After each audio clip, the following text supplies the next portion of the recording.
Buka Ibrani 12.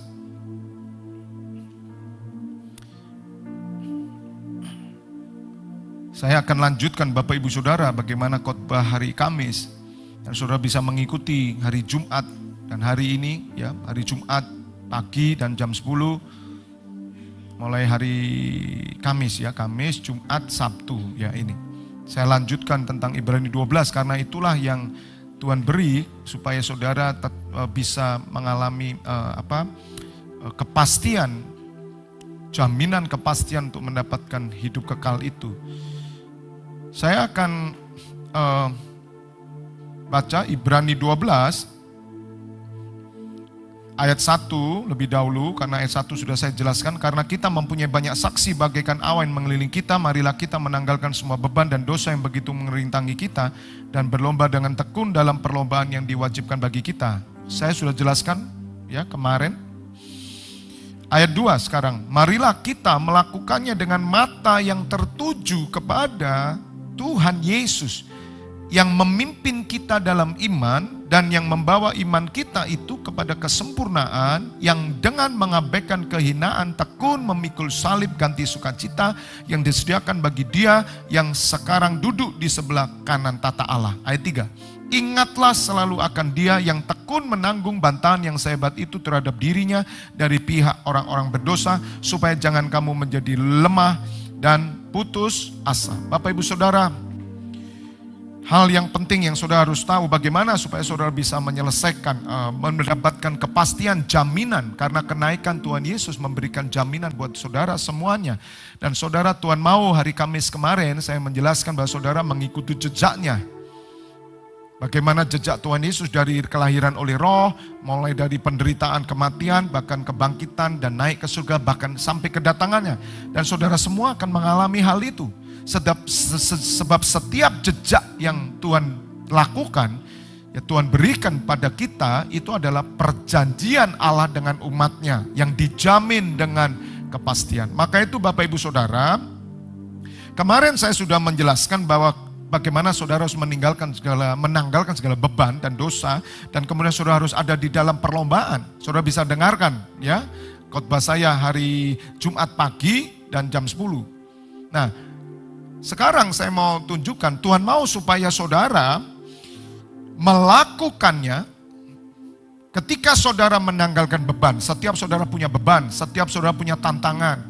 Ya, kalau saya bilang dosa, udahlah saya percaya saudara tidak melakukan dosa. Kalaupun ada, mari bertobat, tanggalkan. Dan saudara wajib, saya katakan wajib ada dalam perlombaan. Artinya di dalam diri saudara itu ada satu pertandingan. Dan pertandingan ini bukan sekedar pertandingan jasmani, tapi pertandingan roh.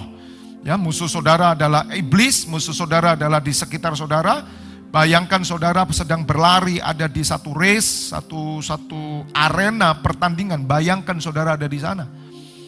Ya, kemarin jam 10 saya katakan, ya, tidak ada kata mundur. Yang ada bagi seorang pelari saudara, ketika Anda ada di tengah arena pertandingan, ya maju atau mati. Udah itu aja. Mereka tidak mungkin berbalik, mereka mundur tidak mungkin. Meskipun dia jatuh, meskipun dia luka, dia cuman mau hanya maju. Dan Tuhan katakan, kamu harus berjalan maju. Di mana Mazmur 42 kemarin saya jelaskan. Pemazmur berkata, hatiku gundah gulana, tetapi aku berlari maju. Berjalan maju di tengah kepadatan manusia. Untuk menuju kepada rumah Allah. Saudara, makanya firman Tuhan Ibrani 12 ayat 2 berkata, marilah kita melakukannya. Melakukan semuanya ini saudara. Tantangan hidup saudara. Ingat, ya, manusia lahiriah kita merosot saudara. Merosot terus, tambah tua, banyak macam-macam hal-hal yang terjadi. Tetapi ingat, jangan pernah saudara, pesan saya sebagai gembala sidang, jangan pernah biarkan rohmu merosot. Bagi roh saudara yang padam, awas saudara, hati-hati. Makanya orang yang ada dalam pertandingan dia pasti persiapkan diri. Nah, Tuhan memberikan kita cara untuk mempersiapkan diri supaya kita tetap tampil sebagai pemenang dan bisa mengakhiri pertandingan. Dan saudara berkata, it finish seperti Tuhan Yesus. Mata saudara harus tertuju kepada Tuhan Yesus. Ingatlah selalu akan Dia. Di sini dikatakan hendaknya matamu tertuju kepada Tuhan Yesus dan ingatlah selalu akan Dia. Kenapa saudara? Karena hanya Tuhan Yesuslah yang memberikan jaminan kepada saudara. Sebab hanya Tuhan Yesuslah yang diberikan oleh Bapa kepada saudara. Dia yang memberi kepastian. Dialah firman Allah yang bersama-sama dengan Allah. Segala sesuatu dijadikan oleh Dia. Tanpa Dia tidak ada satupun yang jadi. Dan telah turun ke dunia memberikan satu tuntunan buat saudara. Maka itu tidak ada saudara rumusan lain, tidak ada cara lain selain saudara mata saudara hanya tertuju kepada Tuhan Yesus. Yang memimpin saudara, perhatikan, yang memimpin kita dalam iman. Ingat, Tuhan Yesus akan memimpin saudara dalam iman. Sampai iman saudara mengalami kesempurnaan. Kalau saya rangkum dari ayat 2 dan 3, Bapak Ibu Saudara dengar. Iman tanpa perbuatan, saya sudah jelaskan, pada dasarnya adalah mati. Karena di dalam iman itu ada pekerjaan ilahi. Katakan amin. Sebab iman tanpa pekerjaan Kristus, nothing iman itu. Makanya iman yang benar, saya sudah jelaskan, yaitu percaya bahwa Yesus Kristus telah lahir, mati, dan bangkit naik ke surga. Itu iman yang benar. Bukan hanya mempercayai Dia Tuhan.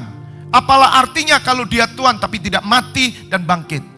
Orang mau berkata masa Tuhan bisa mati. Saudara, itulah Tuhan yang turun menjadi manusia. Dialah firman Allah yang bersama dengan Allah, diutus oleh Allah, turun sebagai manusia dan mati saudara. Nah, iman itu ada pekerjaan iman. Maka itu Bapak Ibu Saudara, orang-orang yang mengerjakan imannya dengan segala tantangan dan pergumulan, dia tetap memperhatikan tentang iman, tentang roh. Dia tetap ada di dalam pelayanan. Dia tetap membangun hubungan relasi yang baik dengan Tuhan melalui pelayanan, melalui doa dan semua keimaman yang dia lakukan saudara. Kalau orang bilang itu agamawi, dan Tuhan Yesus katakan hidup keagamaanmu. Makanya Tuhan katakan jika hidup keagamaanmu tidak lebih daripada orang Farisi dan ahli Taurat, kamu tidak layak masuk kerajaan surga. Saudara dengar saudaranya. Saudara boleh keluar dari rumah saudara dan tanya atau teman saudara. Ingat, yang saudara tanya adalah orang-orang yang rajin dalam agamanya. Sekali lagi, orang yang rajin dalam agamanya. Bukan orang yang orang bilang abangan. Orang yang setengah-setengah, jangan. Orang yang sungguh-sungguh tekun dengan agamanya. Tanya, apakah Anda yakin kalau Anda mati masuk surga? Pasti dia akan berkata, aku yakin Pak. Dengar saudara, meskipun saudara, di dalam hati mereka ada keraguan. Tetapi dengar saudara, iman akan menjadi sempurna. Bagi kita, iman itu adalah mempercayai pekerjaan Kristus. Bagi mereka, iman itu keyakinan. Dan saya mau ngomong tentang keyakinan. Orang yang punya keyakinan, dan dia melakukan hidup keyakinannya dengan tekun saudara, mereka akan mengalami kepastian kuat di sini. Makanya saudara, tanya orang-orang yang rajin benar. Saudara, orang yang berdoa, orang yang melakukan ritual agamanya dengan sungguh-sungguh, mereka adalah orang-orang yang mengalami kepercayaan diri secara roh. Dan perhatikan hidup mereka. Bagaimana dengan orang Kristen? Saya mau katakan Bapak Ibu Saudara. Karena saya masih melihat banyak orang Kristen tidak punya hidup keagamaan secara Kristen. Mereka hanya minggu. Bagaimana dengan hari-hari? Makanya saudara, ketika saya mempelajari surat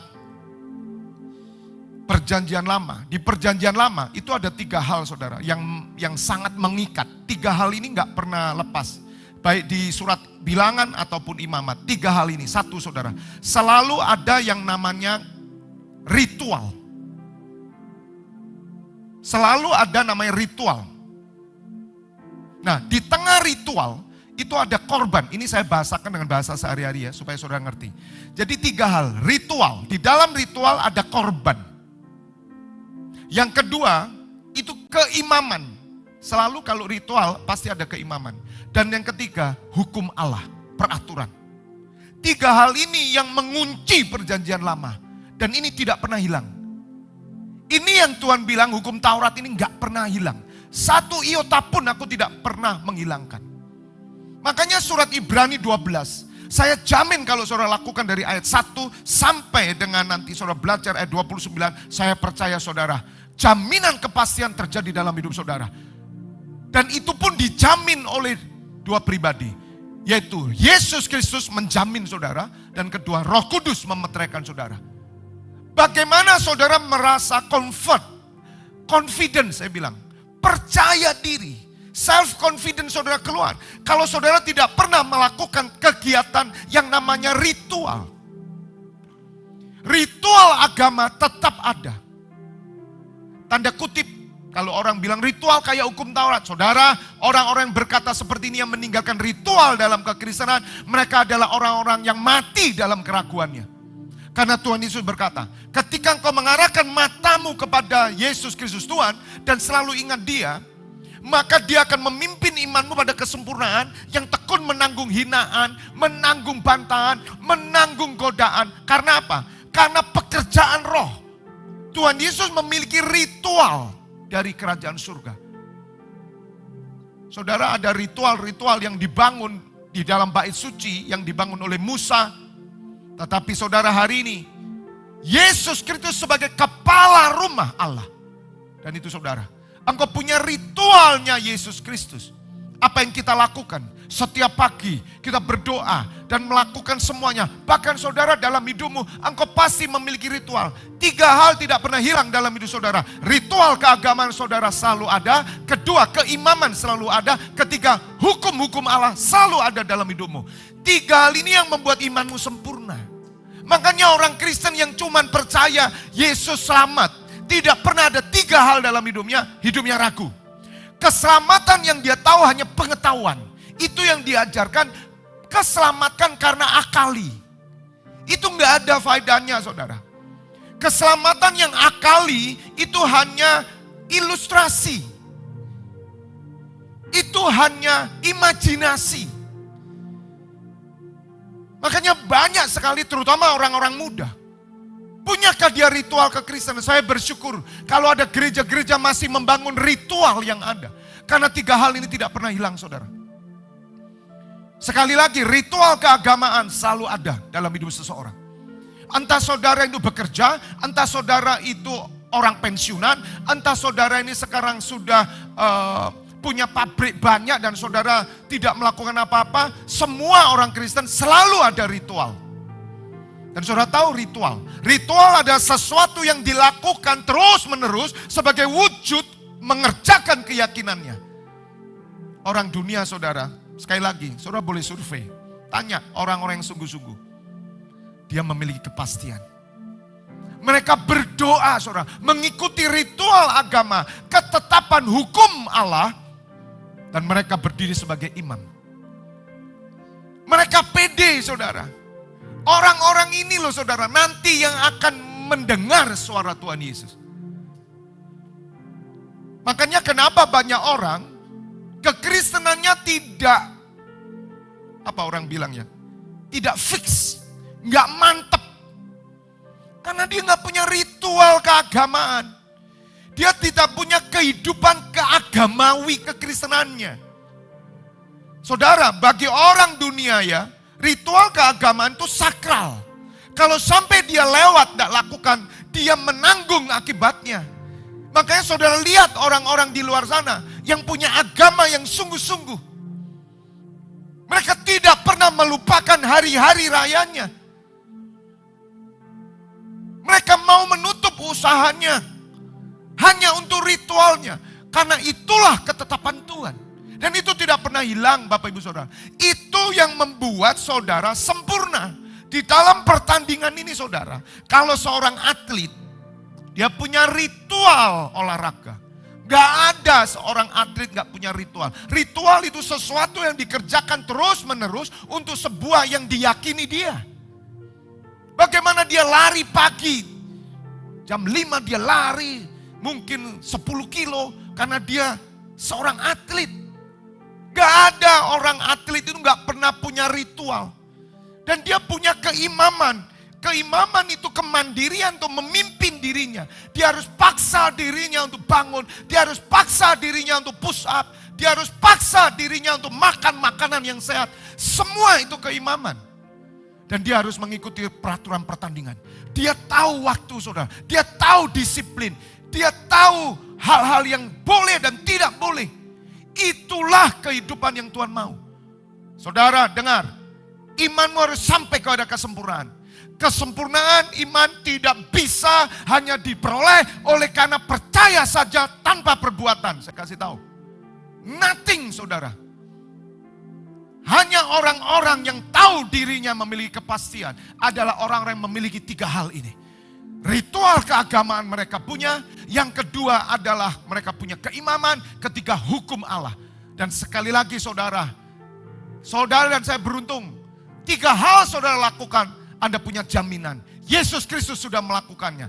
Kemenangan pasti ada dalam hidup saudara. Sedangkan orang-orang di luar sana kita doakan. Supaya ketika mereka mengikuti ritual agamanya, suatu hari ketika Tuhan Yesus datang, mulut mereka akan mengakui bahwa dialah Mesias, dialah Tuhan dan Juru Selamat. Tuhan berkati saudara, katakan amin. Bapa, terima kasih kau ingatkan kami bahwa mata kami hanya tertuju kepada Tuhan Yesus. Dan ketika mata kami tertuju pada Tuhan Yesus, yang memimpin iman kami kepada kesempurnaan. Iman tanpa perbuatan nothing. Tidak pernah sampai kesempurnaan. Dan kami tahu Tuhan sekarang. Ada 3 hal ini yang kau ajarkan. Ritual keagamaan. Ada korban di sana. Keimaman. Dan hukum-hukum Allah. Ini yang menyempurnakan iman kami. Ya Bapa, biarlah firman-Mu ini dimeteraikan. Dalam setiap hati semua orang yang mendengarkan melalui YouTube, bahkan yang di tempat ini. Kami percaya kesempurnaan dalam iman kami terjadi. Dan kami menjadi pribadi-pribadi yang yakin di dalam Kristus. Sebagaimana firman-Mu berkata, biarlah Engkau menjadikan Kristus sebagai Tuhan di dalam hatimu. Terjadi dalam hidup kami. Sebab kami melakukan apa yang menjadi kehendak-Mu ya Aba. Memberkati setiap umat-Mu pagi hari ini. Dan nanti jam 10 kami akan kembali datang untuk naikkan doa-doa syafaat kami, mendengar firman-Mu. Besok kami akan ibadah raya. Kami percaya Tuhan. Wow, merupakan bagian dari ritual keagamaan, keimaman dan hukum Allah. Kami percaya kuasa Tuhan bekerja. Terima kasih Bapa. Saat ini Bapak Ibu Saudara, terimalah berkat dari Bapa di surga. Yesus Kristus putranya yang tunggal. Dan dari Roh Kudus yang memampukan saudara untuk melewati pertandingan iman ini dengan kemenangan yang gemilang. Yang sudah menerima berkat Tuhan bersama saya katakan amin.